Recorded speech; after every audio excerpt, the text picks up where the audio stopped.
The dust slowly settled on the rubble of an Afghan village. Sergeant John Miller, a veteran of the wars in Iraq and Afghanistan, gazed at the horizon, his M4 rifle firmly gripped in his rough hands. He had endured battles, traps, and nights haunted by the screams of his fallen comrades. But another confrontation awaited him, one that was more personal, more intense.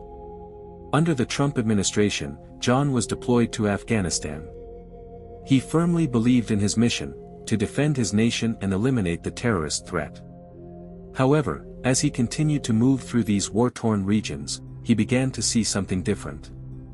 He saw children playing amidst the ruins, elderly people praying in silence, families trying to rebuild whatever was still possible.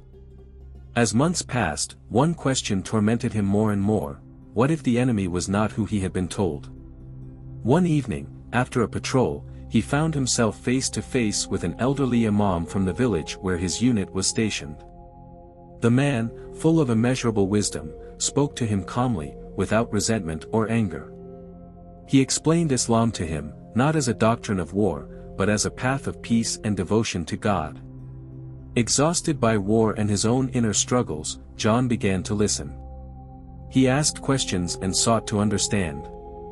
The imam's words touched him in a way he could not explain. Back in the United States, John had changed. Far from the turmoil of war, he felt disoriented, like a stranger in his own homeland.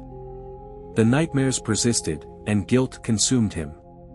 One day, he stepped into a local mosque. He watched, listened to the recitations of the Quran, and felt a serenity he had never experienced before. Over time, he learned the prayers, interacted with the believers, and finally found meaning in all his past experiences. Then, one Friday, after months of deep reflection, he recited the Shahada. Ashhadu an la ilaha illa Allah, wa ashhadu anna Muhammadan Rasulullah. I bear witness that there is no God but Allah, and that Muhammad is his messenger. Today, John, who now goes by the name Yusuf after his conversion, dedicates his life to supporting struggling veterans, promoting peace, and dismantling stereotypes.